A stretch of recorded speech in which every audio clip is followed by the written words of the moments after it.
قناة سكولي هتقدم النهاردة الشاتو. هتعمليه أحلى من بتاع بره وأوفر بكتير. يلا نشوف كل تفاصيله، بس الأول ما ننساش الاشتراك في القناة وتفعيل الجرس علشان يوصلك منا كل جديد، لايك وشير للفيديوهات علشان يفيد عدد أكبر من الناس. 1.4 كوباية من الدقيق هننخله، هنضيف رشة من الملح، معلقة كبيرة من البيكنج باودر، وهنخلط الحاجات دي مع بعض. في الخلاط 1.4 كوباية من السكر، 3/4 كوباية من الكاكاو الخام، 1.4 كوباية من اللبن. هنخلطهم لحد ما السكر يدوب.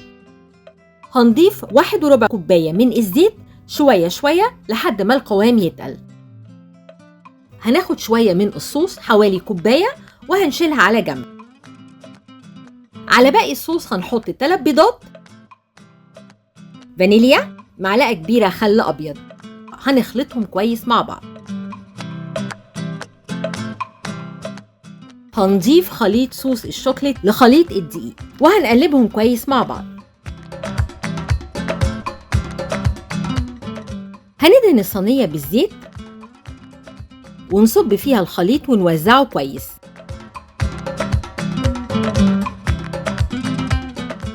في فرن ساخن مسبقاً على درجة حرارة 180 درجة لمدة 40 دقيقة.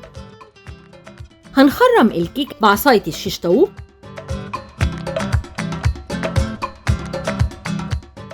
هنسقي الكيك بكوباية من اللبن العادي مش سخن ولا حاجة، وهنسيبها شوية لحد ما تتشرب.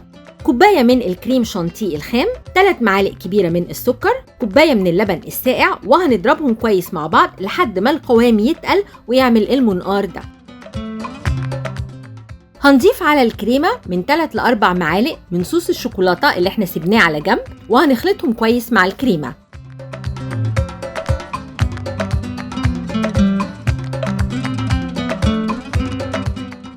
هنوزع خليط الكريمة على الكيك وهنسويه بالطريقة دي.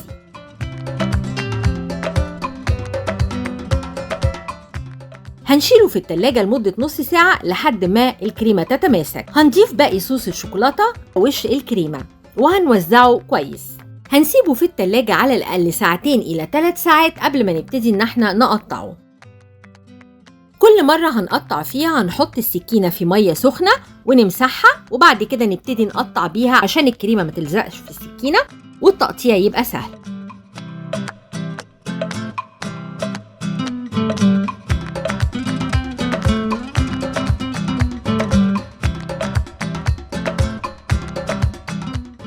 هنزين بأي نوع من المكسرات. أنا استخدمت هنا عين جمل وصوص الكراميل.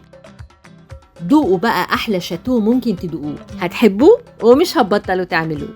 وألف هنا.